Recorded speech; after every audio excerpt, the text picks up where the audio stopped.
Hey Eiyo. Welcome to the Hey Eiyo podcast, where I yap about whatever I want with whoever I want. Enjoy!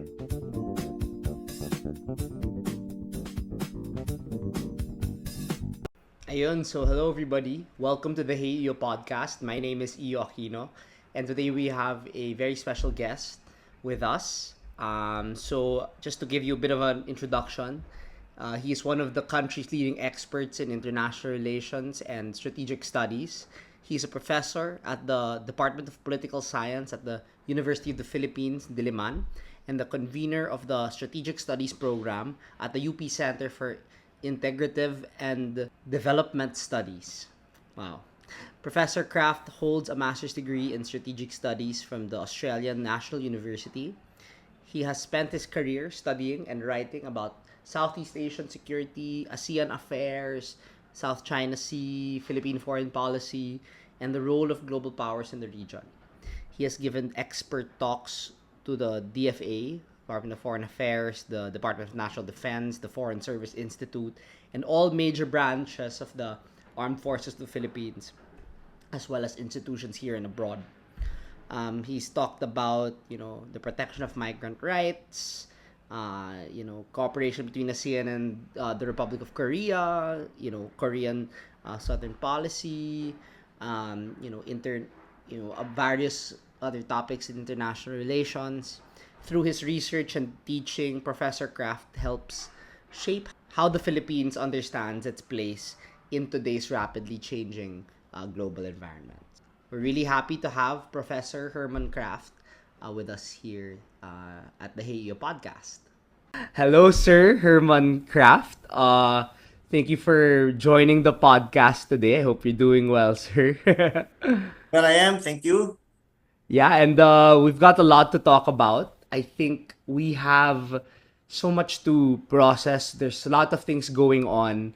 About a week ago, we had a strange situation in the Middle East, and the past few months we've seen a lot of changes politically around the world, whether it's here in the Philippines or in the United States and other countries. So there's a lot to process. There's a lot of things to talk about. I want to start by getting into, I guess the most, the most pressing issue of the time. On June 22nd, the United States entered a conflict with between Iran and Israel, as they bombed three nuclear sites in Iran, and because of that, there was a lot of talk about the potential for nuclear annihilation and broader escalation of the conflict. I just want to get your overall assessment given like the recent escalation. I know that medyo nag-tone down for a bit now. It's been about a week since that happened. But ultimately, I want to get your initial assessment of the conflict between the US, Iran, and Israel. What do Yeah. you, how, I mean, where are we now, and what do you foresee moving forward? Well, as you noted, there's been a noticeable, I won't say de-escalation of the situation, right? But Okay. definitely the level of tension, no, and actual conflict, no, has lessened, no, from Mm. the days before the attack on Fordo and the other Iran nuclear sites, no. But I think right now the issue of the conflict actually escalating is still there, right? Mm-hmm. You still Yes. hear President Donald Trump actually saying, no,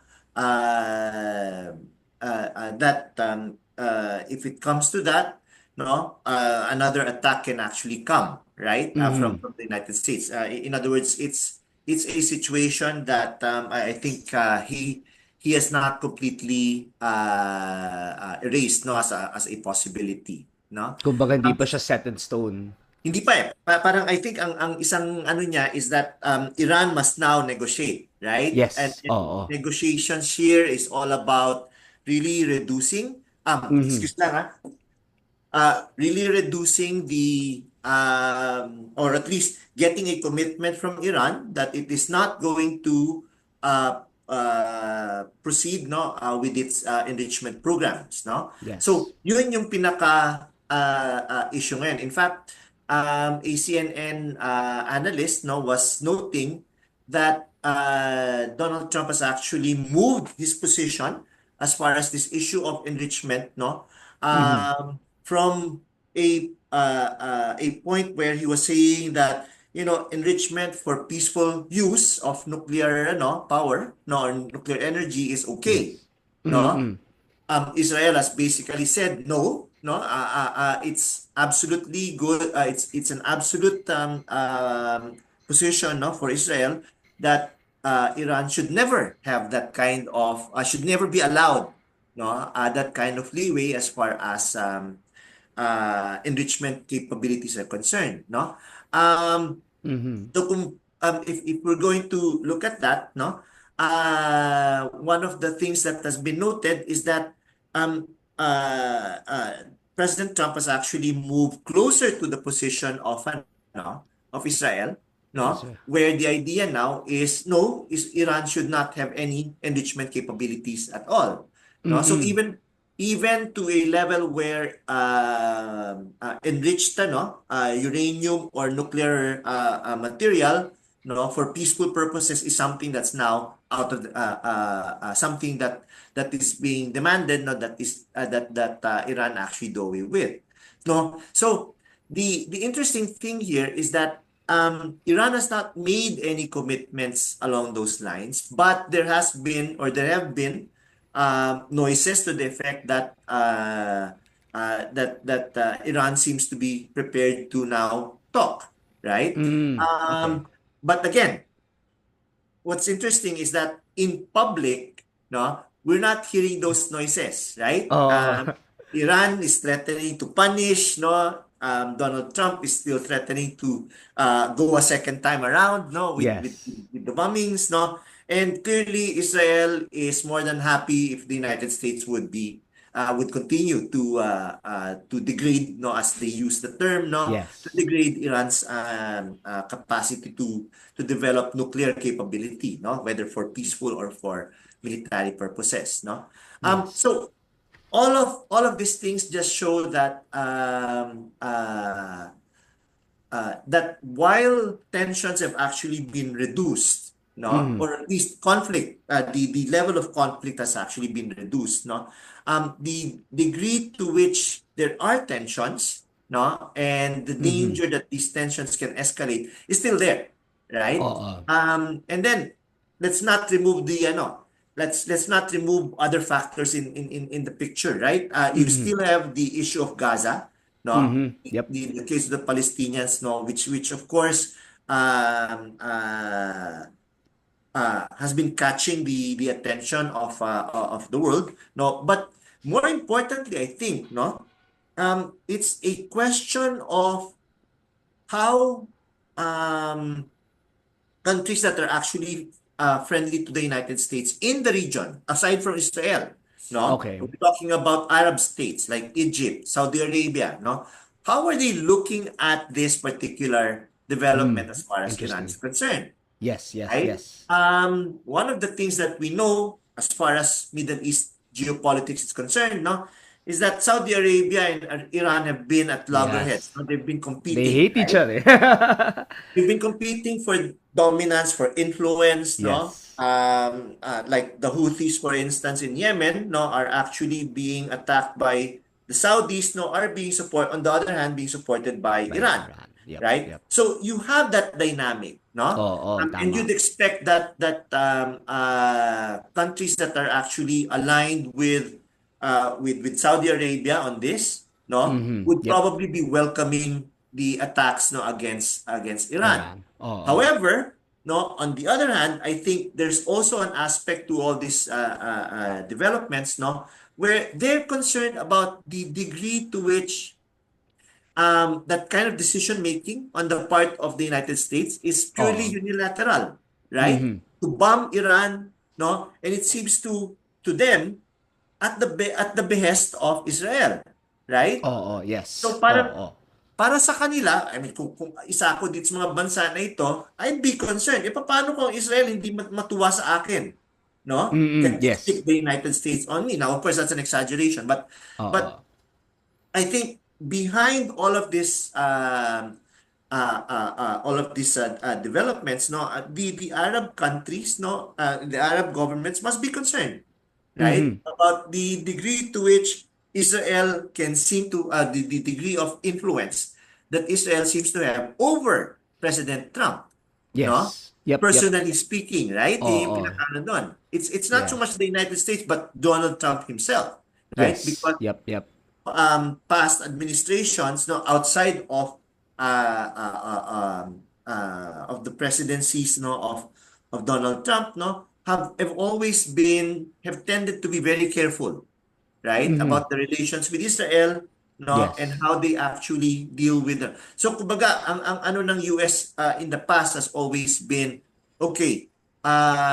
If you dare attack us, we'll hit you, right? Parang ganon yung ano doon, no? But now Israel has conducted a military operation against the Palestinians, no, which has been going on for months, no, and where they've opened themselves up to the accusation that they're committing genocide, right? Mhm. Um, and now you have this situation as far as Iran is actually concerned. Now, Yes. part of the question that you were asking about was ano ang possibility that this will slide into something even bigger, right? Yes. Yung Yep. isang ano doon, no? Um, I don't think that it's an inevitable thing. No, there have been talks about World War III happening, right? Oo. Yes. But honestly speaking, if you really think about it, no, the United States, I think, is worried about the idea of putting boots on the ground, no, Mhm. in a conflict in the Middle East after the experiences, no, with Iraq, no, and Yes. Afghanistan, right? So Oo. hindi ganon kadali yung decision na yun, ano, as far as the US is concerned. And if On the other, anything, at the same time, if you think about it, Russia is oo. still involved in Ukraine, Yes. right? Yep. So it's not in a position, I mean, if you really think about it, it wasn't able to support the Syrian presidency of Assad, right? Yes. So it collapsed, no? Wala silang nagawa doon sa sitwasyon na yon, no? So in other words, Russia is distracted on its own, with its own geopolitical context, no? Mhm. Um, mukhang walang ano, kasi parang ang ano nito is there's this tendency to think that, a Russia-China, Iran axis, no, is challenging US dominance, no, and the kind of world order that the United States actually supports right now. Mhm. So, um, is that going to slide into something bigger? Right now, everybody's too distracted. No? Yes. Yep. Yep. Yep. The only one who's not, to a certain extent, no, is China. Mhm. No? But China is dealing with its own economic issues right now. Yep. Yep. So, I'm not, honestly speaking, I'm not, while I'm concerned about what's happening, I'm Mhm. not really thinking that this is an inevitable slide into something that's bigger and that World War III is just around the corner. No, Oo. I think the situation is a little bit more complex than that. But clearly, one of the things that we have to recognize is that everybody's actually dealing with their own distractions, if you will. No, Mhm. and um, and I'm almost certain nobody's interested, no, into escalating this whole situation.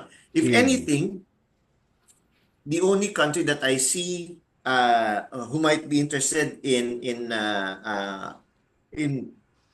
the conflict actually continuing to a certain extent, no, might be Israel, right? But Israel is also interested in making sure that whatever conflict, no, or however the current conflict in the Middle East actually proceeds, no, that it will be within manageable levels, Yes. right? So, ang problema actually for everyone is how do you manage yung ganong klaseng expectations, no, about Mm-hmm. trying to keep conflict, no, to a level where it doesn't actually escalate into something bigger, no, and therefore doesn't commit everyone, no, to something, or it's that concern about these kinds of developments actually getting out of hand, right? So Mm-hmm. managing it is very important to everyone, I think. No, Okay. just to make sure that it doesn't actually become or slides, no, into an all-out conflict. So even in the scenario where, let's say, Beijing resolves its economic crisis, even in the scenario where, let's say, Russia, uh, they win the war in Ukraine, and if Tehran, gets to continue enriching themselves with uranium, and nuclear, with their nuclear capacity, even in the scenario where those three things happen, you still think there's the probability of that axis, quote unquote, going against the Western alliance. You say that probability is still pretty low Well, because. let's put it this, my take on it is that the effectiveness of that axis, if ever, no, in Mm-hmm. terms of challenging Yes. the current world order is actually political in nature, right? Not Okay. military, Yes. no? Okay.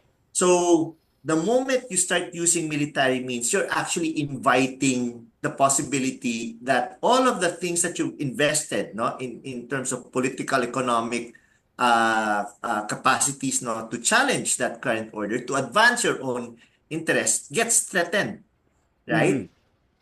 So I don't think that, no, whether we're talking about China, no, or Russia, no, or whoever else might be part of that axis, no, um, um, ang effectiveness niya, no, Mm-hmm. in terms of undermining, no, US dominance and influence, no, is really political, Oh. right? Oh. Hindi Yes. hindi military. No, the moment you start using military force, no, you also undermine your own political position, Oh. Oh. right? So right now, there's an attractiveness to something like the BRICS, right? So Mm-hmm. that grouping, no, that was started by Russia with China, India, no, and Brazil and South Brazil. Oh. Africa, no, yung grouping na yon, no. Oh. There's interest in it. A number of countries are actually want to be part of it, no, Mm-hmm. because they want to be able to um, somehow create more space, no, for autonomous activity, no, that can't be challenged or threatened by the United States and the kind of world order that it's actually put into place since the Second World War, Oh. right? So Oh. parang kaya nag-aano sila ng alternative, eh, di ba? Parang ganon yung nangyayari. So Yes. you think about that, no? That's all political, right? The moment Mm-hmm. you actually start making the challenge, no, more overtly military, for instance, no, then Mm. you undermine your own ability to influence, to make your agenda more attractive, no, to other countries, Okay. right? So Yes. right now, I think China and Russia might try to push the envelope, no, as far as what they can do to try to undermine U.S. dominance, no, Mm-hmm. current level of American dominance, no. Um, but doing it militarily, I think, works against their Interest. own interests, no. Oh. The best way for them to actually um, uh, change, or to seek change, no, in the current order, with the US as a dominant player, no, is actually through political means. And right now, I have to say, no, President Trump is giving them all the cards, right? The kind of relationship that he has with Europe right now, no, with Canada, with his allies here Yes. In in the Asia. Oo. Indo-Pacific region, no? It's not making or it's not creating stronger confidence, no, in the kind of order that the United States has to offer, right? Mhm. And in fact, one gets the impression that everybody wants to retain that order, no? Mhm. But it's the United States with it's Donald Trump that wants to change it, right? Yes. So parang ang Oo. ano mo ngayon ay, okay, can we trust the Trump administration? No? Yes. So everything is in flux right now. So Uh-huh. kung tutuusin, if there's any danger to the current order, to the idea of de-escalating, no, tensions and issues right now, no, it's actually how the United States has been shaking up things, Mhm. right? The predictability of the previous the predictability of the pre-Trump, Mm. pre-MAGA Oo. US foreign policy, no, has now given way to something where, no, basically the United States seems to be lashing out against everybody, right? Mm. So you're not really too sure anymore, no? Business as well as states, no, like the idea of predictability in how they conduct the relations, no? Whether Oo. it's commercial or state to state, right? Oo. And the kind of uncertainty that's created by the foreign policy of the United States under Donald Trump, no, is not making anybody confident, no, about how things are actually going. Yeah. You mentioned earlier that there was a bit of a shift, no, between yung Trump when Trump ran for president, parang he was talking about, not wanting to go into war anymore, not Yeah, wanting to yeah, intervene in other countries, territories. In fact, he was medyo turning back against his move in 2017, I believe, to like withdraw from the Iran nuclear deal. Parang he wanted to, be more tolerant of Iran holding nuclear weapons, and that's bigla right. na Yeah, lang he's going all out neocon on Israel, with yeah. Israel rather, on Iran. What's why the shift? I mean, what's your theory about that? Like, what's the politics behind that shift? No, kasi Alam mo, if you're talking about this base, they don't want to get into war. A lot yeah. of Americans don't want to get into war anymore. Um, if I knew the answer to that, no, then I could run for president somehow, no. Pero honestly speaking, part of the difficulty is that when Trump ran for president, no, there were expectations that he created, right? Oo. The expectations are of course domestic in Yes. terms of their origins, right? The Oo. idea is to, well, the idea of making America great again is weird, really. No, kasi it's great in relation to other Other countries, countries. right? Yes. But Yes. it's great in that sense because of its engagement internationally. But what Mm-hmm. he's now saying is making America great again means seems to imply, to disengage from The what its world. international commitments Oo. are, right? And pursue what are fundamentally domestic American issues, right? So Mm-mm. medyo nakakapagtaka lang kasi yung ano na yun, because there are different interpretations, no, of what that is, right? Yes. Um, I suspect that what he talks about in terms of the United States being taken advantage of by its friends, no, Europe, no, its allies, no, and so on, is something that others actually, or that many Americans who supported him, no, interpret as the United States actually disengaging, right, from its international commitments, and in Yes. disengaging, actually lessening the kinds of expenses, no, that the United States has actually been investing in the international order, Mm-hmm. right? So that includes things like the United Nations, different agencies, no, and obviously agencies that have actually been key to the United States being able to influence global politics, what we refer to as soft power, right? Mm-hmm. So Yes. things like USAID and all of those things, parang ang ano ngayon is that for a number of Americans, the interpretation of what Donald Trump was saying during his campaigns, was to really, and so that includes the idea of not going to war anymore, right? To disengage from all of these conflicts, So Yes. parang ano talaga is balik tayo. Everything goes back to the United States, All of the expenses that have been made overseas, parang ano babawasan natin 'yan so that it will be reinvested in the United States, Oo. the danger there of course is that means you're basically um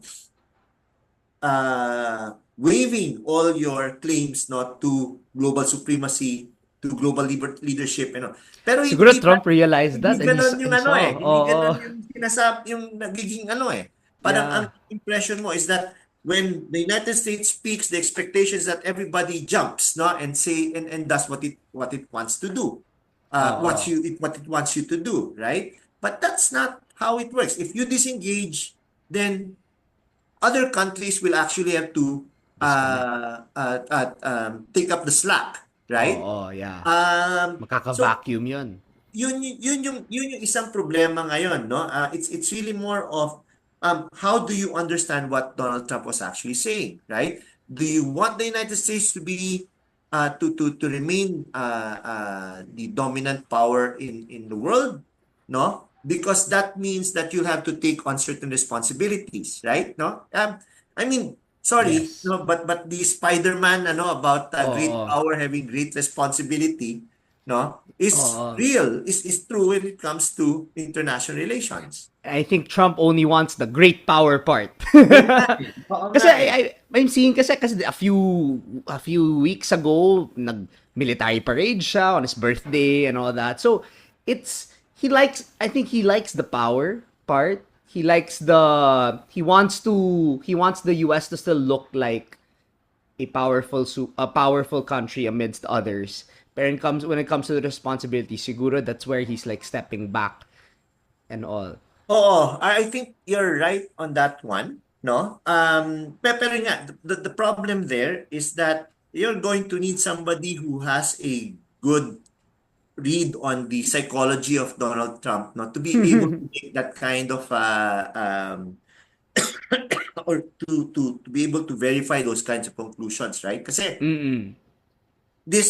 ang isang ano mga dito is that um kaya nga if you think about it, countries in the Asia Pacific region, are concerned about the degree to which the United States might be committed, to the security of not just because of the way that he treats allies, but the way that Donald Trump actually deals with politics. It's transactional, right? Mm-hmm. So you have people like, for instance, Rubio, as his Secretary of State, and Rubio has actually shown during his confirmation hearings, that to his credit, he knows about the region, right? Yes. Yep. He knows about the region, and he's clear that the danger to the security of the region and to the interest of the United States, is something that's related to, of course, the rise of China as a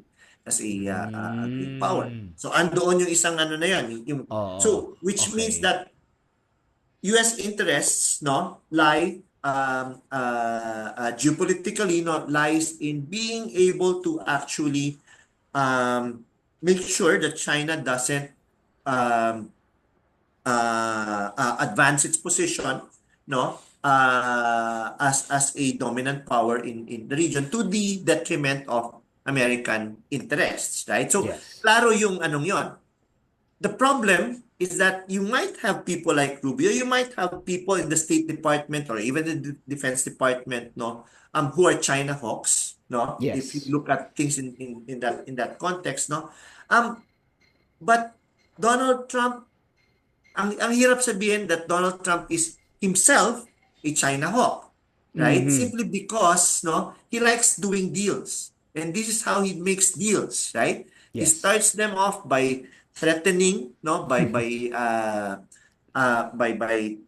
telling the targeted country that, look, you have to change your behavior, you have to actually deal with us, etc., etc. Parang negosyante. Pero in the end, yun yung ano, what he is looking for is for that country to seek to make a deal with him. No, with Mm. him, not the United States, but with him, Oo. right? Ang problema niya is, what if these countries don't, Don't. right? So Yes, yes, yes. China, for instance, no, despite all of the, the tariff wars, no, kaya nga, di ba, he's been accused of being taco, right? No, Mm-mm. Trump always chickens out because he threatens, but in the end, he's the one who actually De-escalate. de-escalates, Oo, no? yes. So it's those kinds of things, no? Na parang for many countries in the region, and that includes the Philippines, no? Even as we talk about the United States as our closest long-standing strategic ally, no? At the back of our minds, we're really concerned about where is this alliance going to take us, no? And what kinds of guarantees can we actually rely on, no? If we talk about the alliance with the United States.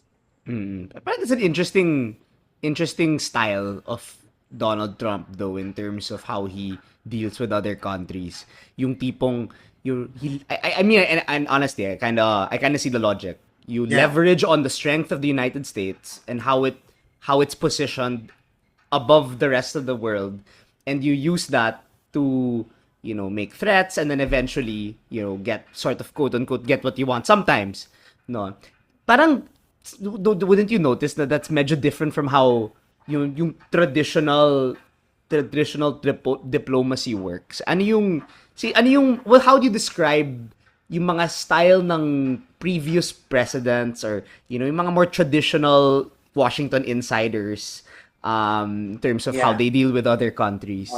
Uh, well, kasi one of the factors that you have to take into consideration is that it's part of American strength, no? Its ability to mobilize, no? Not Mm-hmm. only its resources, but resources that can actually be provided by friends and allies, right? Yes. Malaking bagay yon as far as when we talk about American global leadership, no, its position of dominance, the idea of hegemony and all. Mm-hmm. Ang ano ng US diyan is that its ability to actually bring in allies, no? Yes. Okay. And whatever it is that they can carry with them, no, into whatever the situation is, whether it's military, diplomatic, economic, etc.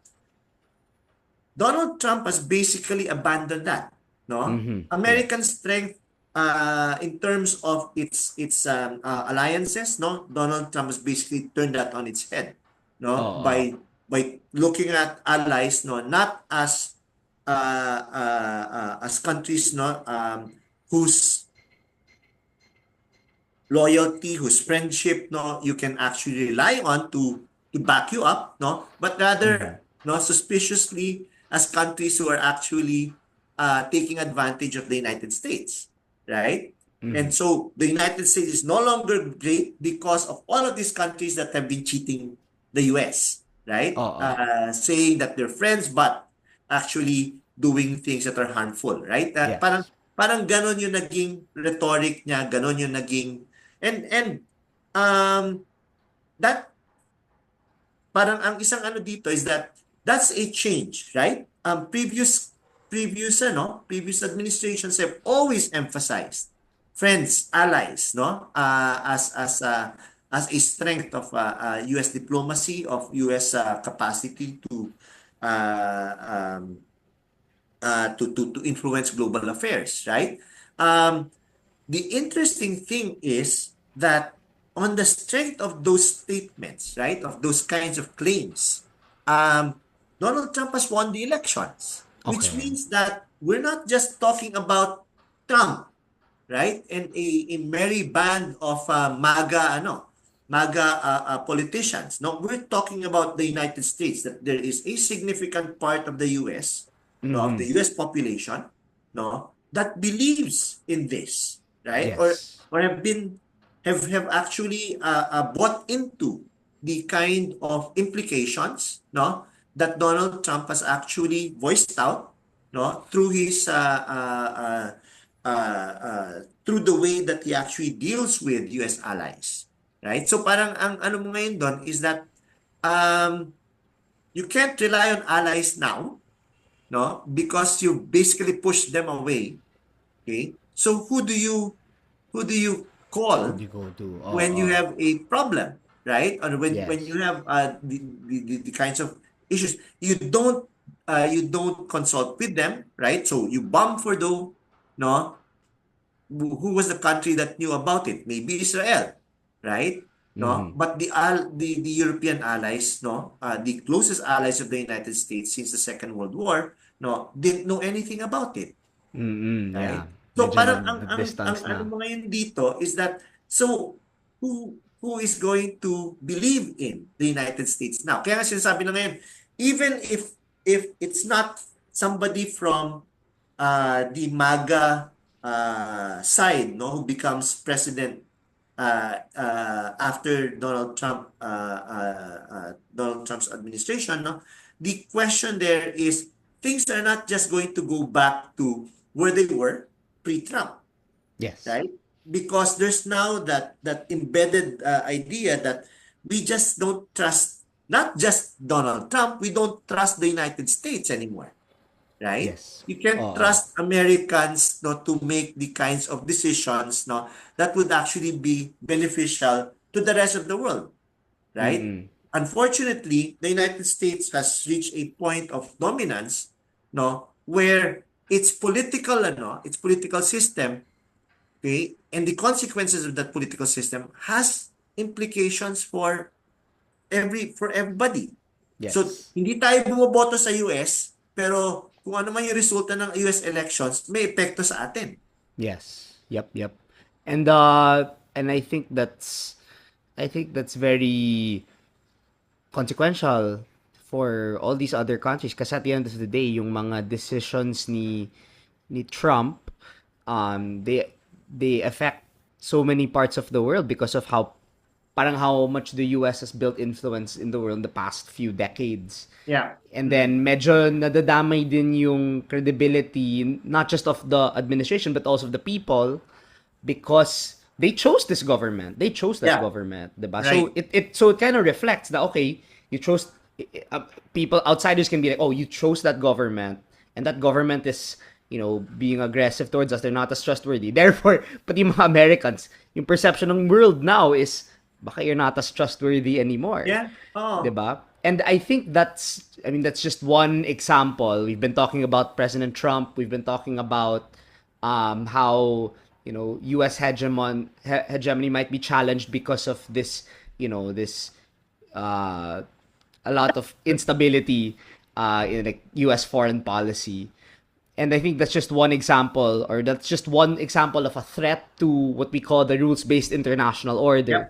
Yep. That system wherein countries can settle disputes through norms and rules and to not get given to force anymore. I mean, especially after World War II. So, we have that instability in the U.S. And then you also have all these conflicts in the Middle East, and there's a lot of tension in the West Philippine Sea and South China Sea with the U.S. and with China and other Southeast Asian countries. I wanna ask, aside from this U.S. example, what are other key threats you are seeing to this rules-based international order? Well,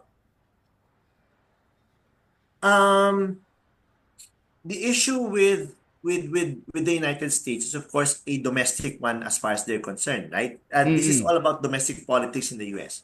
Yes. Um, the more direct issue, I think, for us is precisely that you have countries, no, who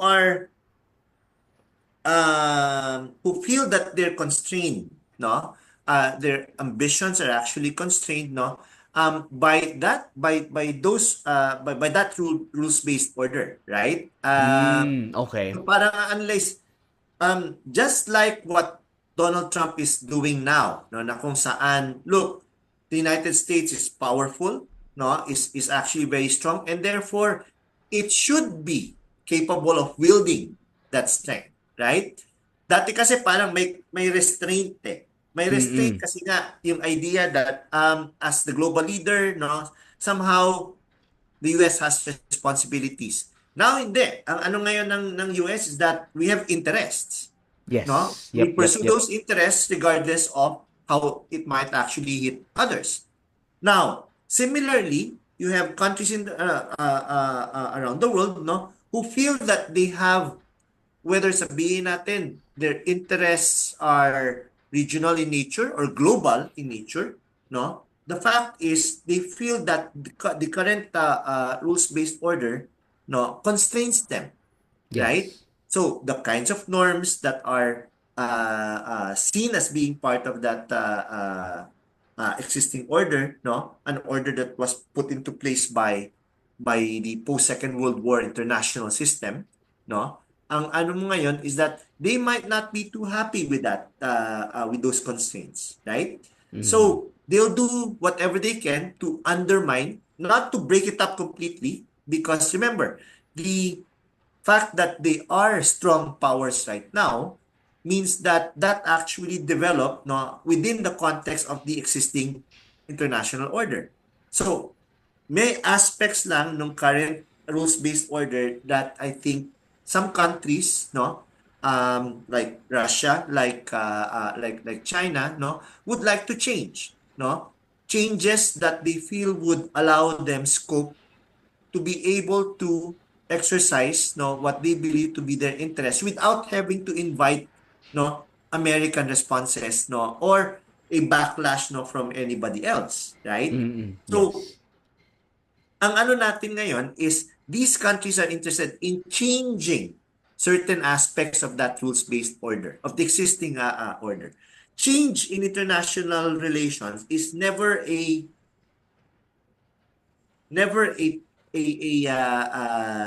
smooth thing, right? There will always be clashes. There will always because there are, whenever there's change, may losers and winners kay, no? Mm-hmm. Countries that were benefiting from the existing order, no? If you change that, then that means, no, they'll have to make adjustments in order to be able to deal with those changes, right?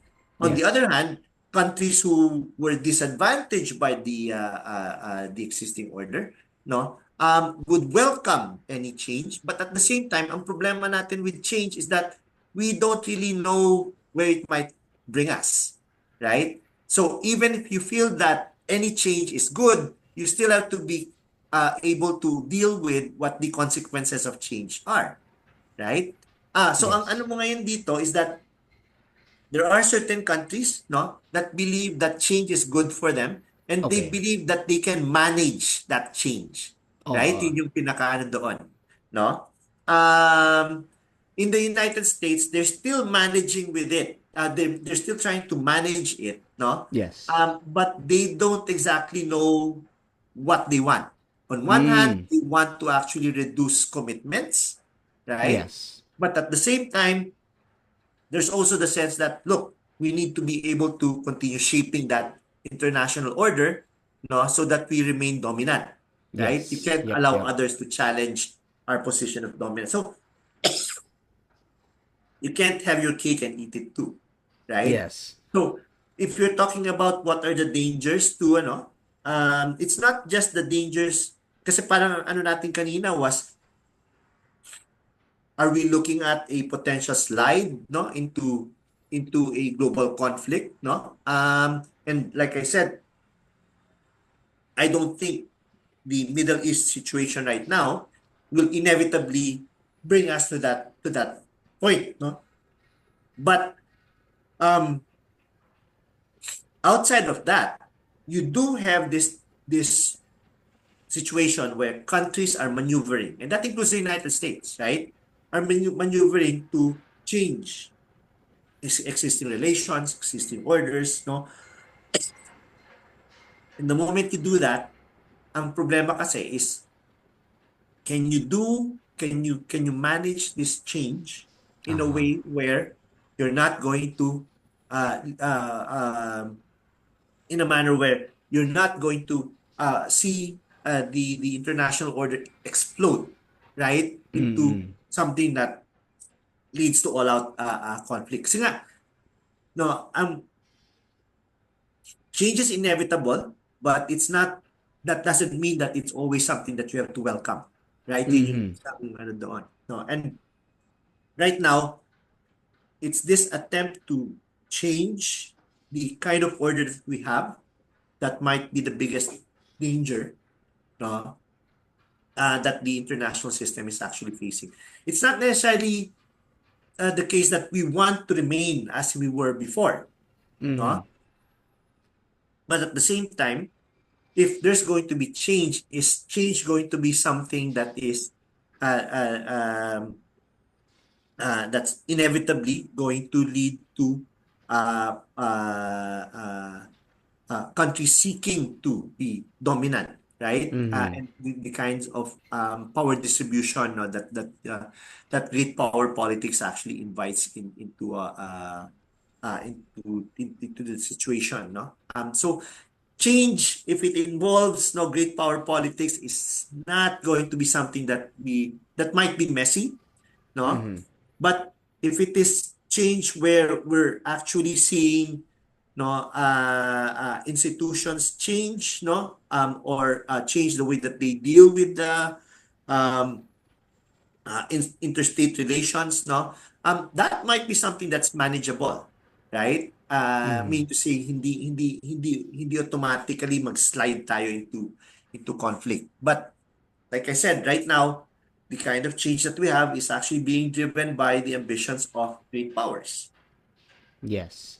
And I think that that applies much to yung mga countries that are vying for that power, vying for influence over other countries relative to the United States. So that's Russia and China. But Yeah. what about countries like mga countries like, well, Israel, for Japan. example, Ah, is yeah. one example of a country that may be deviating from that rules-based order. And then you also have other countries that are, rising up as well, like India, well, Japan. You also have Brazil. All these countries that are sort of, looking into like the multi-alignment strategy, Yeah. right? Ano yung Uh, what are the prospects for those countries in terms of either maintaining or ridding this whole rules based system?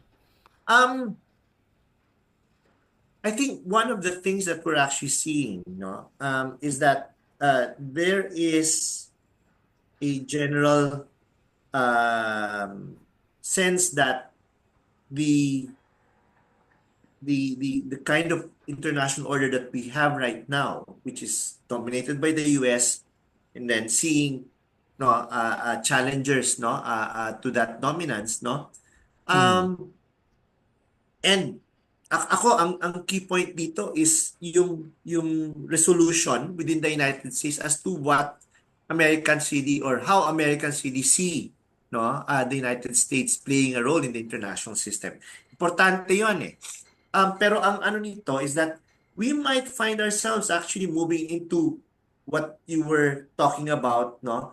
As an international order that is based on less on an international global order, no? And one that is actually defined um, uh, by regional kinds of Alliances. Oo. arrangements, no? Mm-mm. So what we refer to as a multipolar system, parang many analysts actually talk about this, no, nowadays, the idea of multipolarity, that seems to be where we're actually going, no. Mm-hmm.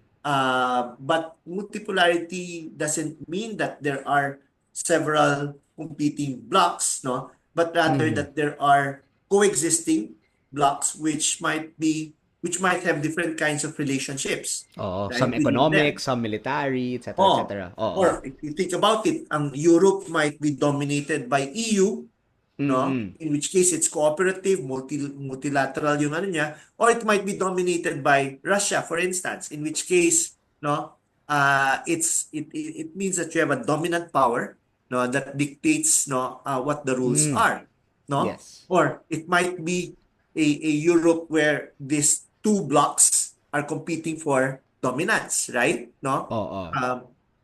The Western Europeans, no, as opposed to, of course, the whatever ambitions Russia actually might actually have, and that's a dynamic taking place within, no, a European pole, no, parang Mm. ganun yung isang ano, um, but that's going to be different from the kind of relationship that you might actually have, say, in the Asia Pacific region.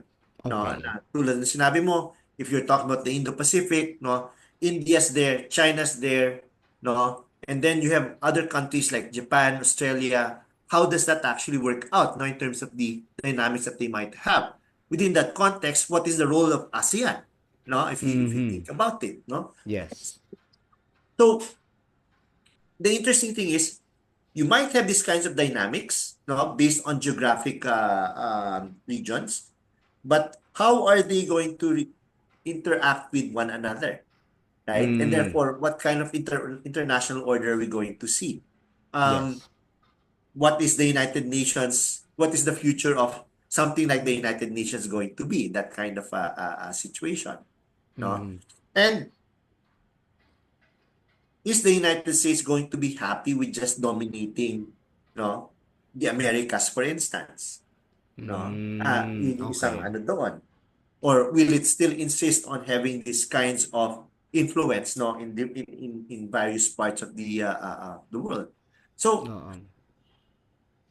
it's an interesting situation where right now the situation is the United States still is the dominant power, no? But it seems to be increasingly reluctant, no, to be that to have that kind of identity, right? But that reluctance, no, is also characterized by a reluctance to let go, no, Mm-hmm. of that particular identity, Yeah. no? So, habang Oo. meron kang ganong klaseng dynamic, everything else is moving, Oo. right? No? So, I don't know. Like I said, if there's any danger, it's not because of the competition between the great powers. It's how all of these moving parts are moving, right? Yes. This transformation that's actually taking place. Oh, it's a bit of a chicken and egg situation for the US, Yeah, no? Kasi they have this interest to stay dominant, but they also don't want to um, you know, uh, they don't want to pay so much yeah. anymore as much, no? And then Oo. you also have this, I guess, rise of multipolar system internationally with multiple alliances forming in various geographical regions, no, and other political entities. uh, but would you say that I mean, from a sustainability perspective, do you say that the rules-based system and this new multipolar system, do you think they're like mutually exclusive, or baka false dichotomy siya wherein, both can exist at the same time? Uh, what are your, I mean, from a long-term perspective, are there any risks to this growing multipolar multi-alignment system? Um, it's an interesting question. Kasi parang pwede bang mag-coexist ang isang international system that's based on uh, rules, no? Oo. Um, with a regionally based multipolar system, no? That will obviously be dominated by power politics, no? Within its respective spheres, no? Mm. So, that's something that's worth thinking about, no? But pero yun nga parang ano yung klase ng dynamic na makikita mo between yung international order mo, no? Mm. With all of these norms and multilateral institutions, no? Yes. And regional dynamics that's really based on interstate relations, no? And of course, the kind of power distribution that you might have within those regions, no? Oo. Asia Pacific would be interesting kasi nga meron ka mga multiple poles, no? Yes. Multiple nodes, no, of power within the Asia Pacific region. No, Yes. everybody thinks that China is going to be the automatically going to dominate the Asia Pacific, but well, like I said, India is going to be there. No, Japan is going to be there, and I don't know to what extent you could say that Australia or New Zealand might want to continue participating in that kind of Oo. dynamic, no? Siguro it ultimately depends on the player that's Yeah. seeking, I mean, that's driving a lot of influence in that multipolar system. Like if they find themselves bound by the rules of the international system, then they're not mutually exclusive. But then if you have like countries that don't wanna necessarily follow Mhm. that, like I mean, we're thinking of let's get to it now. The West Philippine Sea issue and how China is sort of um kind of breaking that ruling from the UNCLOS, no, and breaking that international agreement that hey, Mm. the this territory belongs to the Philippines, some of it belongs to Vietnam, etc. Parang if a country dominating that multipolar system does not follow the international order, then there's something then siguro mas mutually exclusive yung direction Yeah. between the two. Oo. Oo. Oo. So I want to get to the Philippines and the China and the territorial dispute, no. So my I think my big question is, no, syempre we're at a point where we haven't really resolved the territorial dispute. Why is the Philippines still struggling through this issue given, all these different rulings, a lot of this, like, why is China not, giving in? Why aren't they following? Like, what's allowing them to do so? What's allowing them to do so? Oo. I think at this point in time, if we did have, um, okay, what's allowing them to do so? The simple answer to that is power, right? Meaning to say that China has developed its ability to actually influence the international system, more specifically its regional environment, no? Okay. Using its material capabilities, right? So that Mhm. means unang-una yung economic ano niya, Oo, manufacturing. and then of course how that ability to use your economic capacities, no, for diplomatic purposes, no, also translated into developing your military and therefore your political capacities or your capacities to influence politics, right? Okay. So malaking bagay yung ano na yon eh, yung point na yon eh. And it comes at a time when ayun nga, parang ang ano mo doon ay dati if you had a United States, no, that was resolute, no, in terms of its willingness, no, to maintain the kind of order that exists, no, then I think China would have seen, no, a more robust response, no, to its attempts to actually change, no, the kind of regional dynamics that exists, no, and the kind of power relations, no, that we find, no, in the region. Um, but sumabay kasi siya at a time when US influence was actually declining. And kasi parang ang ano mo dito is countries in the region are still intent on economic development, right? That's the point. That's the key point, no? As far as countries in Southeast Asia, no, as well as in Northeast Asia are actually concerned. Um, Engagements with the great powers are defined largely in terms of what the great powers can do as far as helping out the regional economy, right? Yun yung pinaka doon. Yes. To this extent, China has actually outbidded, if you will, the United States. No. Mm, So, yes. ang ano Oo. mo ngayon dito is that um, more countries in the region are more interested, especially those who are actually whose economies are not as well developed as say South Korea, no, or Japan, no.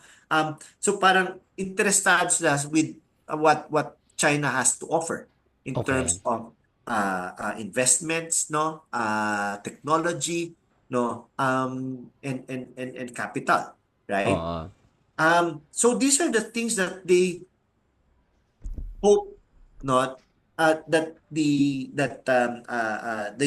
United States can also be able to provide.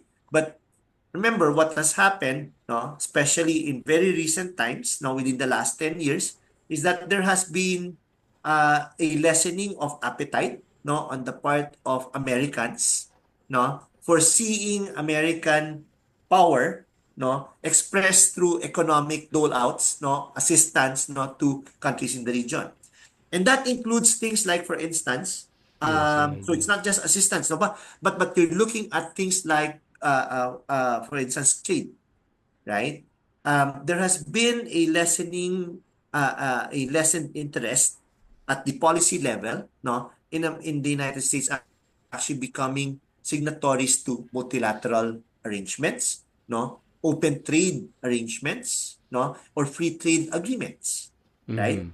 So, and this is precisely where China has outmaneuvered the United States.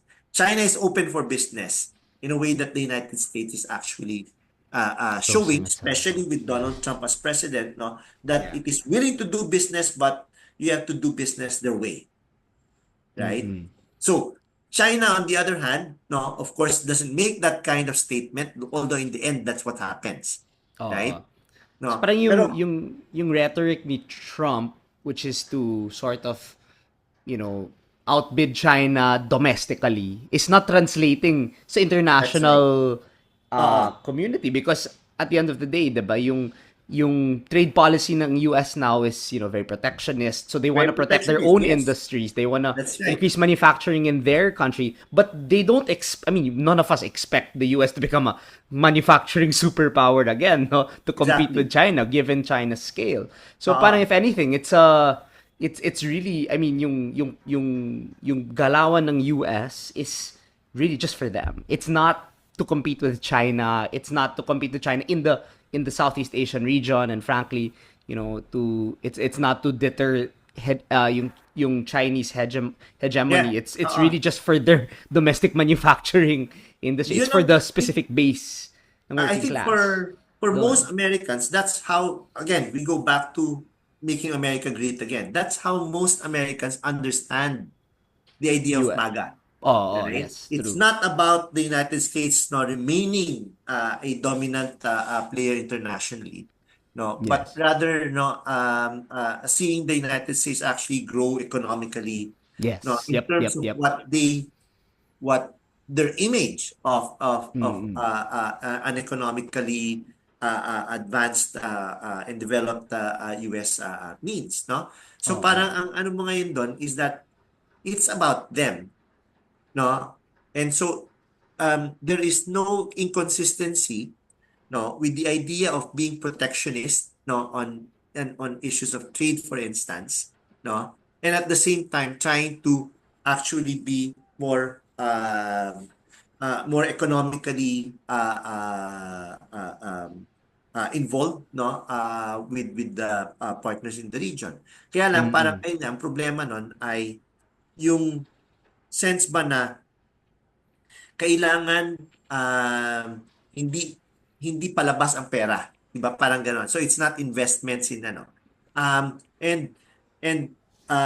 entering into new agreements internationally, no, for Americans translates into renewed engagements internationally, which they are, as we discussed earlier on, no, there's no appetite for that right now in the Yes. US, right? So ang ano mo ngayon is the United States is playing catch up Mm. strategically Yes. because of the advantages of China's economic Mm. investments, no, in the region. Okay. So we're talking a lot about, China's I mean, the U.S. is declining soft power, which is giving rise to China's increasing soft power. But in terms of hard power, we still have U.S. military bases here in the Yeah, yeah. Philippines. The expansion of the EDCA sites in 2023, I believe, and given President Marcos's foreign policy, which is very friendly towards the United States and is very tough on China. Um, you think that's enough to sustain this this ownership we have over the West Philippine Sea, and by extension the lack of, I mean, the current peacetime we're experiencing now, our Uh-uh. peaceful coexistence with China, is Just it yeah. sustainable? The question is, what is it that we want to happen? And I think that's the one that's not very clear, Okay. right? Mm-hmm. Kasi right now, we're too focused on the things that are going on, like for instance, water cannon incidents, no, the gray zone tactics that are actually being played out, no, in the region. We're Yes. focused on that, right? So Oh. ang tendency mo is, so whatever it is that we're going to do, ano gusto natin mangyari? Do we just want the water cannoning to stop? Do we just Mm-hmm. want the harassments to stop? No? What exactly are the kinds of objectives that we have as far as this situation is concerned? Because if all we want, no, ito kasi yung pinakaano dyan eh, what are the things that we want to happen? Harassment to stop, no? Wala na nung water cannon na ano, fishermen can fish, no? And Mm-hmm. here's the interesting thing. Our neighbors, no, who face the same kind of disputes with with China are not doing the same things that we're doing as far as yung transparency initiative is concerned. The idea Okay. of trying to shame China with the kinds of activities that it's doing, no. But they're not doing that, but they're getting the fishing, they're getting the investments, they're getting the uh, uh, uh, kumbaga, they're able to actually invest in, no, the maritime domains that they actually claim. Things that we're not able to do, right? Yes. Mm-mm. So, parang ang ano mga yun is, ano yung gusto natin mangyari? What exactly is it that we're interested in? Because obviously, our closer ties with the United States, no? The kinds of operations, the exercises that we have with the United has not changed the situation for us. We're still not Yes. able to actually explore for natural gas and oil, no, Mm-hmm. in the maritime domains that we claim to be ours, no. Um, our fishermen are still being harassed, no, whenever they go out into the West Philippine Sea, no. Outside of Second Thomas Shoal, Ayungin, no, attempts to actually resupply, no, our garrisons elsewhere are actually being harassed, no, Mm-hmm. by the Chinese Coast Guard. So sa madaling Yes. sabi, there hasn't been any change in Chinese behavior towards us, no. Oo. Even with the Um, change in administration. Yep. Even with the change in administration and even with the stronger ties that we actually have with the With the United US. States. Oo. True. So if we take a look at that, the answer to your question is no, it's not enough, right? There are other things that we probably need to do if we want the situation to actually change. What are those then? I'm not really too sure, right? Does it mean Mm-mm. that we need to talk more directly with China? No? Does it mean that we need to engage other countries even more? We're doing that, right? Pero yun nga, I think ang isang ano kasi dito is that if we want China's behavior to change, because that's essentially what we're looking at, no? Harassments to be gone, no? That we are going to be able to explore, no, for resources, no, in the seabed, no, of the West Philippine Sea. No, if those are the things that we're after, we're not getting it. You doing what we're doing right now. There might be other things that we actually have to explore, and that might include things like we might need to actually talk to China, right? Yes. Negotiate with them, Yeah. no? Make relations or to improve relations with China without, no, and this is the tricky part, no, without ceding, no, whatever we legitimately, no, claim to be ours. Is that, you think that's feasible? You think that's possible? Um, well, we've not done it. Not yet, right? So yun yung isang ano, baka yun lang yung ano, alam mo, if you talk about the idea of sustainability, I don't think that China believes that this situation that they face with us is also sustainable on their part, right? Mm. Mm. Um, How so? they have other things that they're worried about. They have other things that they have to actually deal with, Okay. no? And it might be to their advantage, no, to try to settle this Okay. issue with us, right? Mm. So it's actually in their interest also to do it. Um, Okay.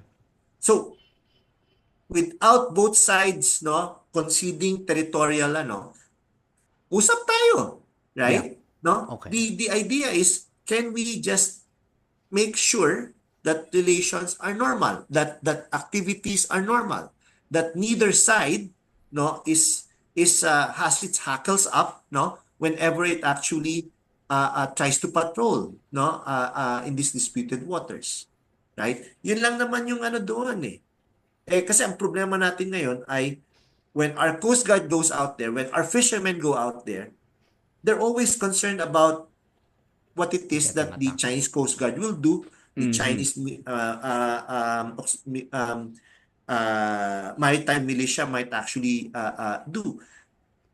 What we need to make sure of, no, I think one of the things that we have to take into consideration is how do we take away those concerns, right? Mm-hmm. And so far, no, the the current set of activities that we've been doing, no, have not been effective in doing that, right? So Mm-hmm. without stopping those things, without giving up on our alliance with the United States, without having to say that, you know, dapat natin i-de-escalate yung ating or to reduce, no, our involvement with the United States, no, ang ano natin is okay without having to cede those points, no, parang ano ang pwede pa natin gawin, and this goes back to the might need to talk to China. China might ang isang ano natin is Chinese behavior has been egregious, there's no question about it, right? Mm-hmm. Yes. Yeah. But No is there question. any space where we can tell them, can you stop it please? No, Mm-mm. yun yung pinaka ano doon eh, no? And what are the conditions under which, no, China might agree to, no? Mm-mm. Stop harassing, no?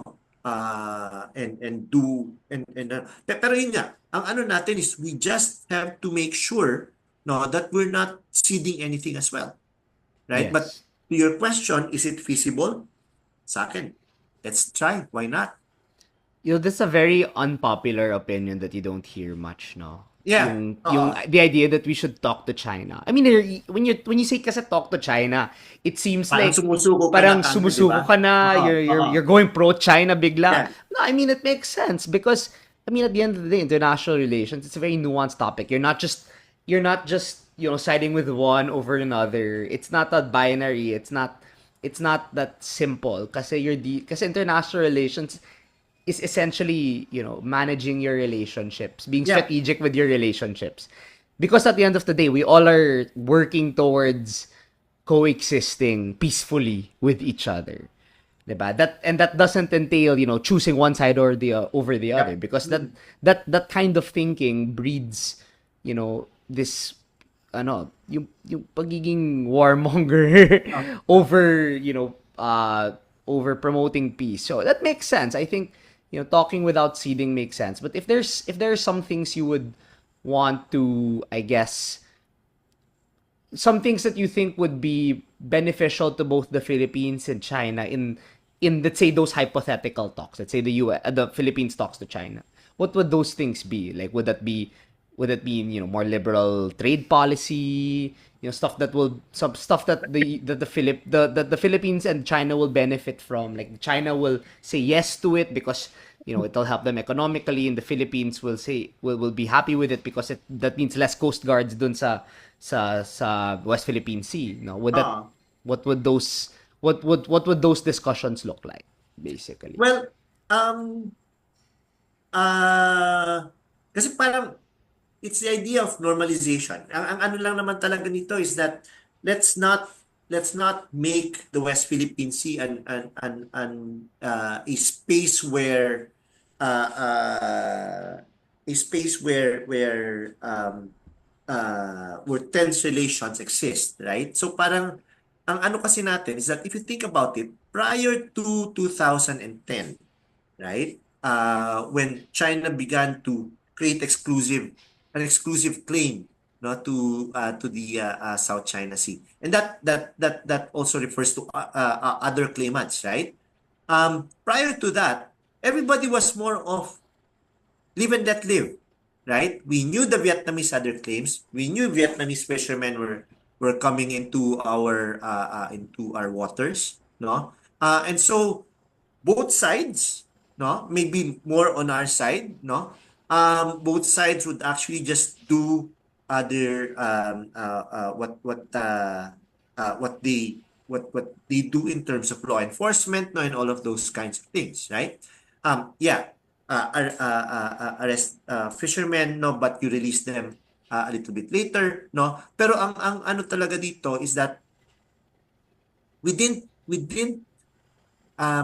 not really exclude others, right? From yung ano, to the point where we acted, no, or we used, no, violence, no, in order to actually assert our position. So ang ano lang Mm-hmm. natin, no, I think what those negotiations would actually entail, no, would basically be all about, no, um de-escalating tensions right now, no, which basically means, no, defining what kinds of activities both sides can actually do, no, to normalize, no, the set of relations that we actually have on those waters. Basically, on our side, our demand would be stop doing the things that you're doing to our ano, Mm-hmm. so kumbaga stop water cannoning our ships, no, Yes.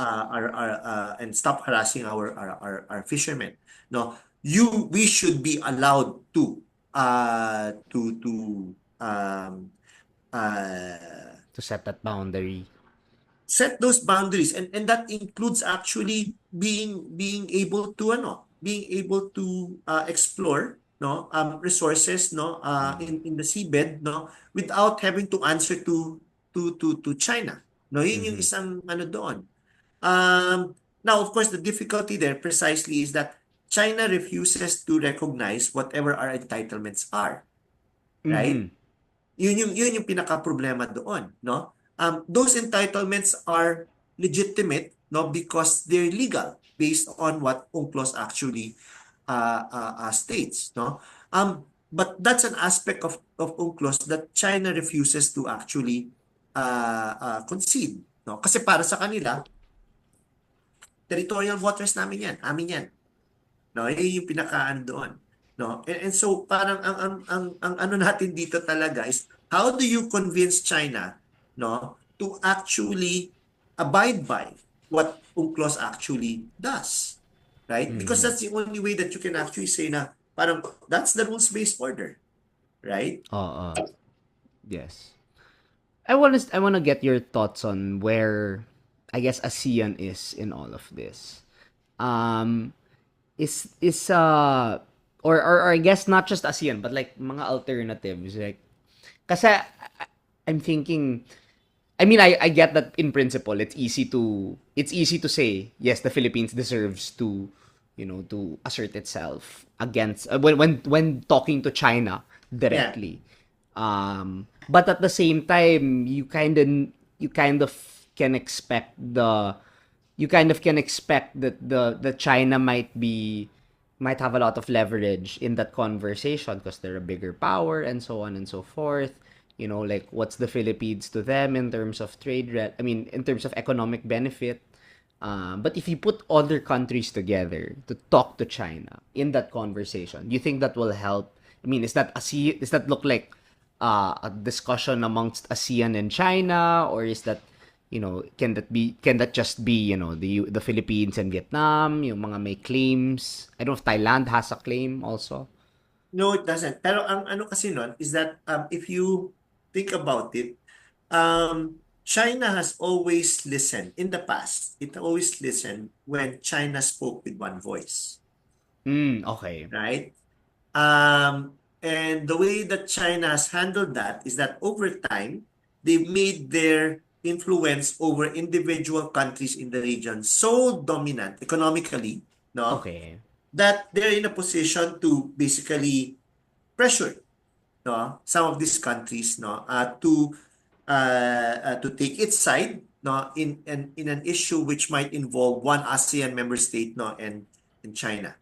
Okay. Right? So yun yung nagawa ng China ngayon. So there is now an expectation on the part of China, no, that ASEAN will no longer speak with one voice when it has to discuss issues with ASEAN, right? Yung Mm-mm. ano doon. That there are members of ASEAN that will always take its side, no, Mm-hmm. in any issue, no, that involves China. So there's that, no. On the other hand, if we take that for granted, then basically we're saying we're giving up on ASEAN, right? So that means whatever it is that we do as far as China is concerned, no, ASEAN is no longer a reliable partner. And Mm-hmm. so far, we've behaved that way, right? Kaya parang ang ASEAN medyo na, some of the member states of ASEAN, medyo na asiwa na rin sa atin, no? Mm-hmm. Because there's the expectation that, look, when you do something, at the very least, you should inform us. Tell us, no? Kasi, so that we'd be in a position to either tell you, no, what we might do as a consequence of that, no? Advise you, no? Take your position, no? Um, in other words, no? Ang problema ng ASEAN sa atin is that there's this sense that we do things unilaterally, right? Yes. Especially when it comes to the West Philippine Sea, especially when it comes to China, and especially when it comes to the United States, right? Mm-hmm. So Yes. that sila yung nagugulat. Sila yung hindi handa doon sa anuman yung magiging blowback doon sa gagawin natin. And that included things like, for instance, when we went to The Hague in 2013, right? Yung isang ano doon.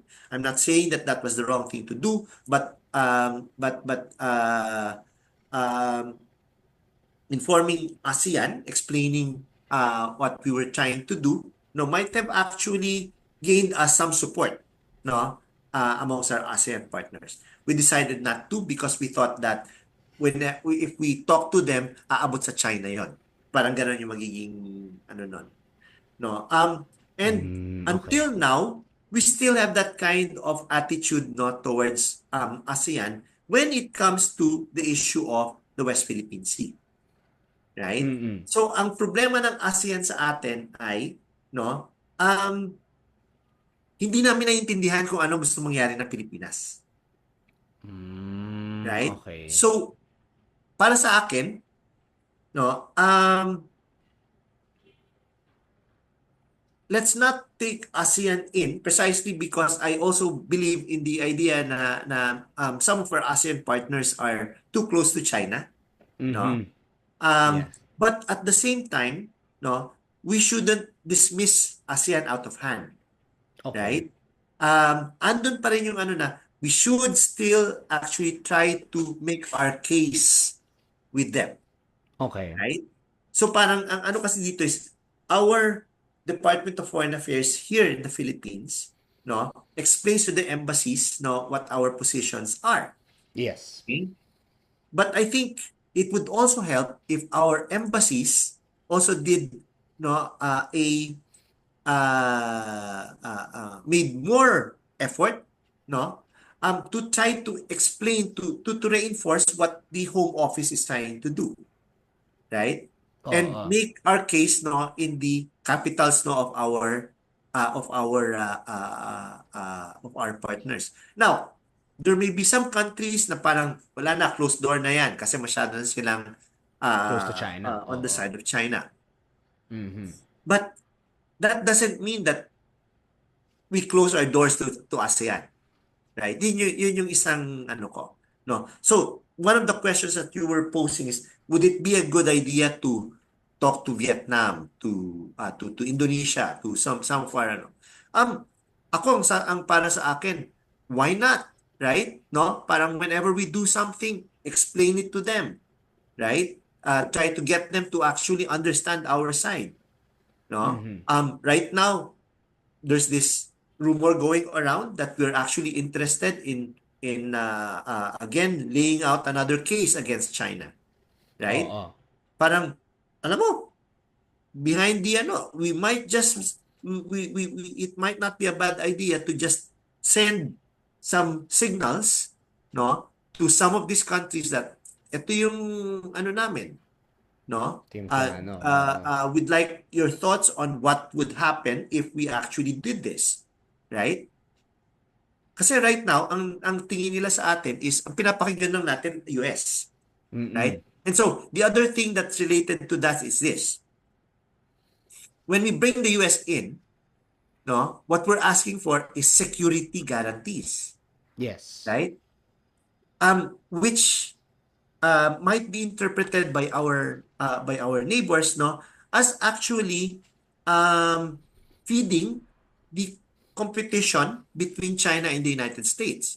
So Mm. again, go back to the idea na nobody wants to take sides, and yet here Oo. we are bringing the United States, no, with more of a rationale to be more involved in the region militarily. Mm-mm. Oo. Right? So, ang ano mo ngayon doon is, kailangan natin ipaliwanag ito sa kanila. Kailangan masabi natin na, ano gusto ninyong gawin namin? Di ba? Mm-mm. This is what China has been doing to us. Yeah, and parang Right? if anything, U.S. presence in the Philippines is really just for security. Like Yeah. Oh, we're not trying to heat up this war between the U.S. exactly. and China. Otherwise, andun yung ano, kaya nga ang tingin lang sa atin, we're troublemakers eh. Di ba? Mm-mm. Because we're feeding that competition between China and the United States. Oo. No? And we have to explain to them, this is about us. This is not about that competition between the US and China, That makes right? sense. If you can help us, no, make China see things our way, no, then that would help. Then hindi na natin kailangan ibalik ng US dito. Okay. I want to ask you about, I guess, not just ASEAN in the context of this conflict, but ASEAN in a broader context. Kasi there's this idea that, the ASEAN way respects, yung autonomy, I guess, of Mm. its respective countries. Members, It's a lot of a lot of symbolic diplomacy yung tinatawag. They say it lacks teeth because it's very much parang consensus based, yeah. with a lot of, smaller, with a lot of countries that have a lot of autonomy, and yet at the same time, I'm sure there's a lot of effort in the ASEAN to like actually make an impact. So I just want to get your assessment on the overall state of ASEAN. Is there has there been a shift from this sort of symbolic diplomacy reputation to, a more strategic bloc, aside from Mm. yung question on the West Philippine Sea, like if you're talking Yeah. about economic integration, and what does the future look like for ASEAN, and ano yung Yeah. trajectory niya? Excuse me. The problem of ASEAN right now, so the idea of ano, has there been any change in its strategic ano? I think there's now increasingly some discussion about it. The problem is the idea of a consensus on what the role of ASEAN is, no, I think yun ang problema natin, no. The most obvious illustration of this is Myanmar, Mm-hmm. right? Okay. There's no ASEAN consensus on what to do with Myanmar, Okay. right? And yet Myanmar has been an embarrassment, no, for everybody, right? And so parang ang ano pa rin natin, we're just letting things play itself out, no, as far as Myanmar is actually concerned. And Yes. yet, ang ano natin is that year in, year out, no, Myanmar, we have to determine who's going to represent Myanmar in our meetings, Mm-mm. right? Oo. So, kumbaga, parang yun yung isang ano yun yung problema ng ASEAN. Kaya parang ako, kung ako yung tatanungin, no, um, you have to deal with ASEAN because we're a member of ASEAN. May obligation tayo as far as that's concerned. But to Yes. have expectations about whether ASEAN is going to be effective in terms of promoting anything, manage those expectations. Kasi nga, ang problema ng ASEAN is that it can't even no deal with issues that are clearly about its members, right? Yes. Things that should be internally settled. Kung hindi mo magawa yun, ano yung expectation natin na magagawa ng ASEAN as far as the strategic environment is concerned, right? Kasi ako, I've always made the argument that, look, ASEAN could play a very, very important role, no, in terms of being able to influence, no, how the relationship between China and the United States impacts the region. Okay. But that will only happen if ASEAN acts together, no, is very clear about what its objectives are, what it wants, no, as far as that competition between China and the United States is concerned, no. But as long as we don't have any consensus along those lines, being able to speak with one voice, no, then we're going to have a problem as far as allowing that competition, no, that rivalry to actually define and shape the way that the region actually, what kind of region we're going to have in the near future, Mm-mm. So right? I can't help but think of, these other, international organizations that face the same problem. Yung tipong we want to promote this idea of consensus building, respecting the autonomy, the sovereignty of different countries, and yet it is that very definition that sort of, weakens yung ngipin ng mga Oo. organizations nito. Would you say that the ASEAN would be like a microcosm for like the broader, yung broader problem ng international rules-based order? I think that's a common that's a common issue in the post Cold War era, no, even highly institutionalized organizations like NATO, for instance, no, Mm-mm. had to do some reflection on what is NATO for now, no? With the Yes. collapse Yep, of the yep. Soviet Union, no? Mm-hmm. Yung revival ng NATO ngayon is precisely because bumalik na naman yung perception niya ng sino yung threat, no? Sino yung Yes. common Yep, threat, yep, di yep. ba? Mm-hmm. But when the Cold War ended and the Soviet threat was gone, no? NATO was really trying to see where it should actually go. Mm-hmm. No? And I think that's a common condition, no? Right now for any organization that was built around a particular purpose, no, in a particular content. Um, ang naging case ng ASEAN kasi, no, is that once the Cold War ended, okay, and ASEAN had been very successful as a regional organization, no? Yes. In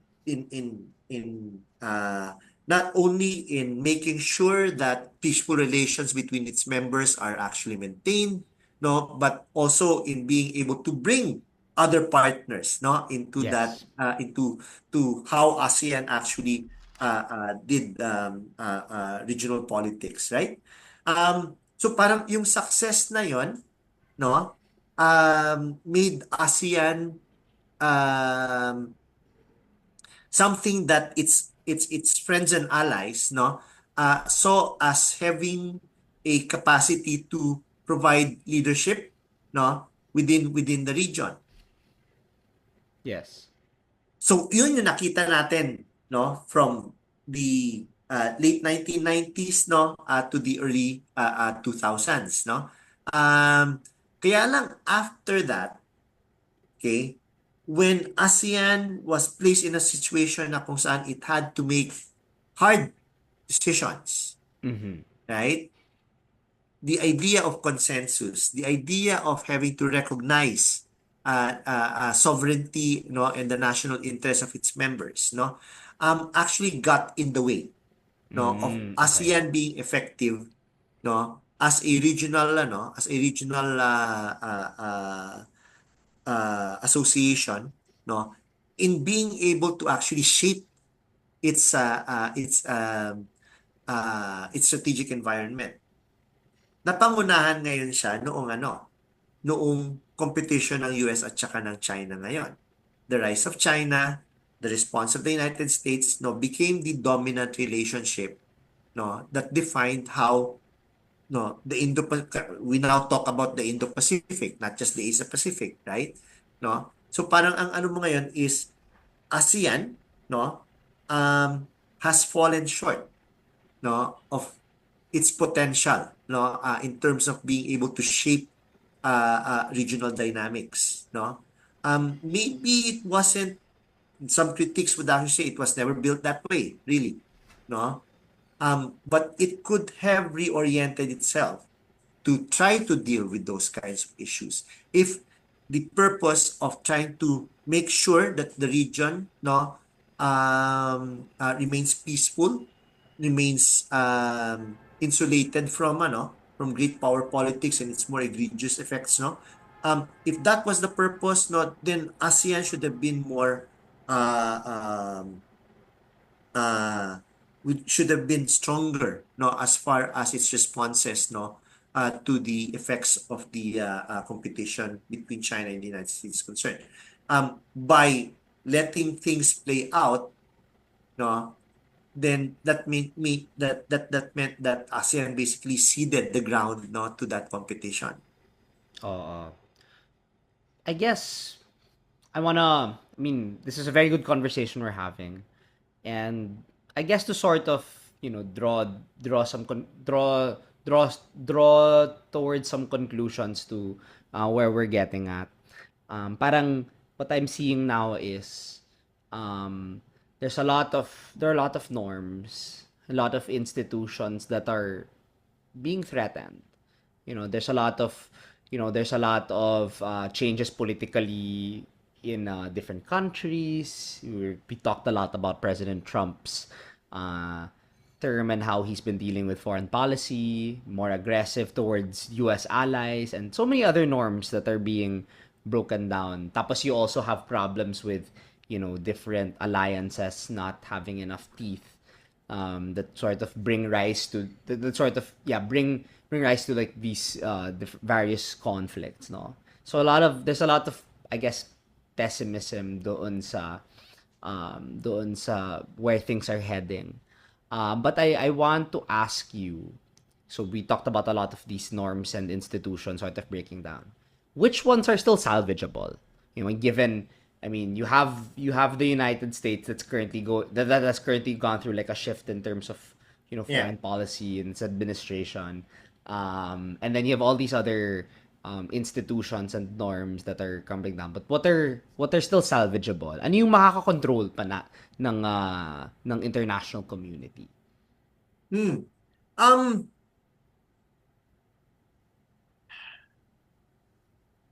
if I were a realist, right, sasabihin ko wala na eh. Na ano na tayo, natutulak na tayo nung ano eh. Yes. But I think ang isang ano kasi dito is that some countries around the region still believe in institutions, right? So the idea of multilateral arrangements, no, become part of that. So Japan, Australia, no, the Philippines, we still all of and if you combine that with the kinds of arrangements that are within ASEAN, meron pa eh. Meron ka pang core na mga bansa that still believe in the idea of multilateralism, institutions, norms, right? Yes. The rules-based order, no? So, which means that as long as I won't talk about specific norms, for instance, right? Kasi parang ang ano mo dito ay um, uh, countries within the region actually need to make choices, right? Yes. Yep. Yep. Yep. As far as how they're going to deal with one another, how they're going to deal with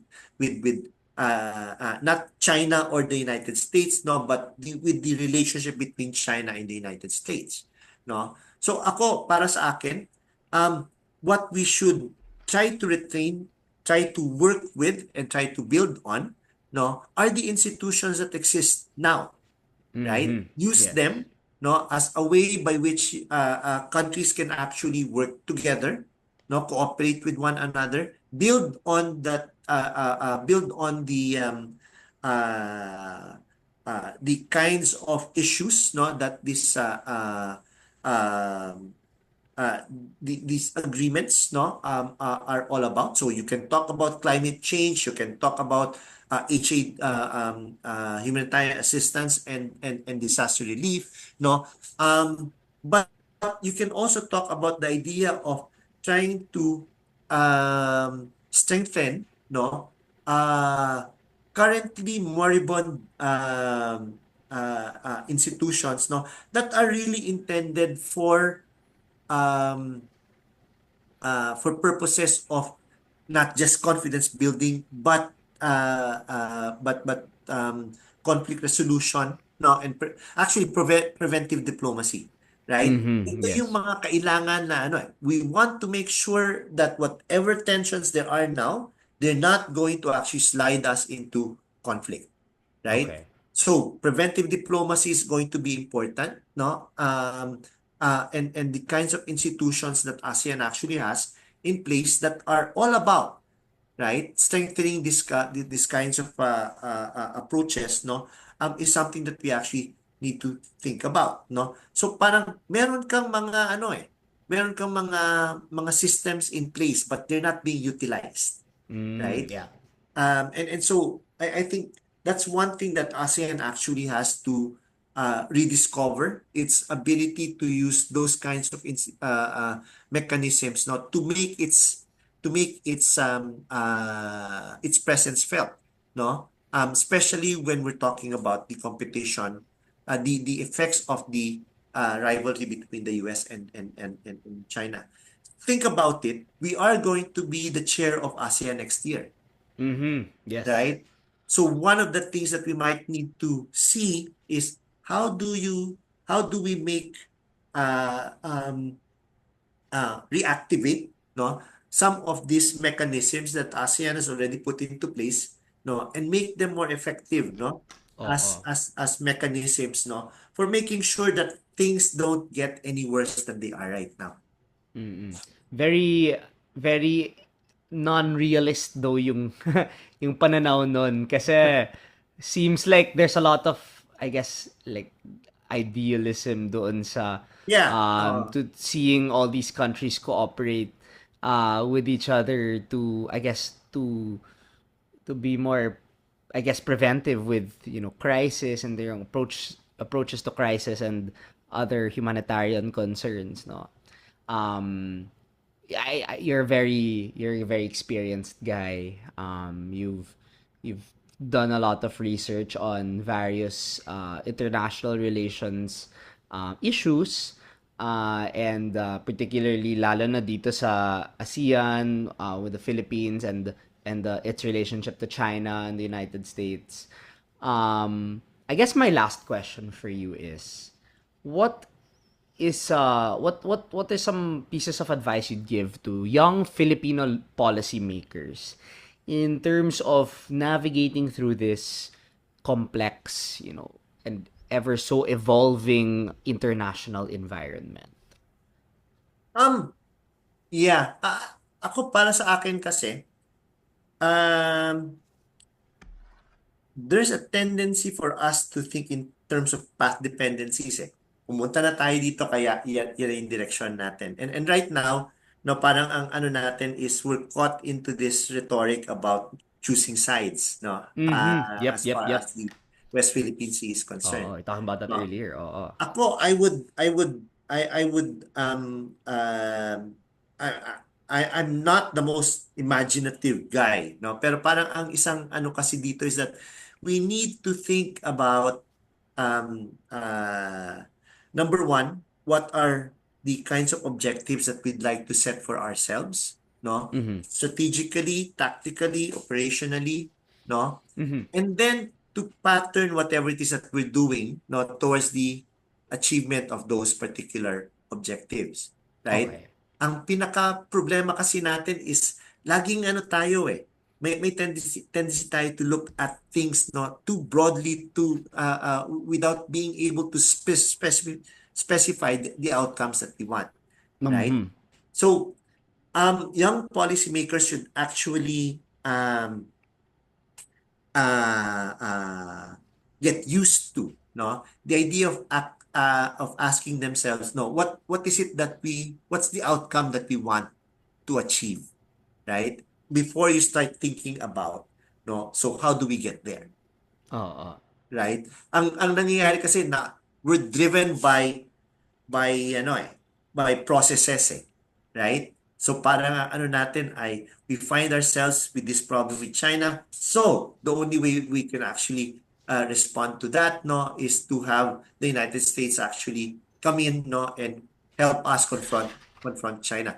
That kind of thinking, of course, has its own kinds of outcomes, right? So Yes. the Yep, yep. question for us is that the outcome that we actually want? If Mm-hmm. that's not the outcome we want, no, what are the outcomes that we want? And therefore, no, what are the better ways by which we can actually be in a better position to achieve those kinds of outcomes?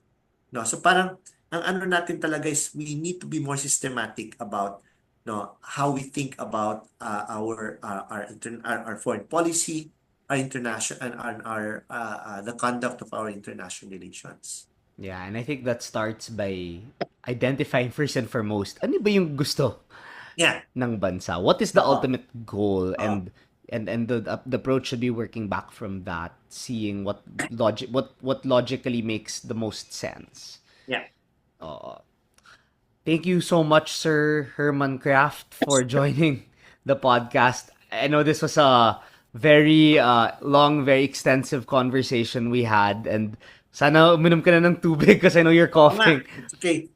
But super appreciate all the insights, all the talk, all the analysis. I learned so much from you, and frankly, I guess I'm really I guess a bit more enlightened about foreign policy coming from this, binary, pick one side, foreign Oh, yeah. policy, uh, I guess, way of thinking. No, it's good that we're, talking about this in podcast form, but at least mas informed yung tao in terms of how they should, see foreign policy.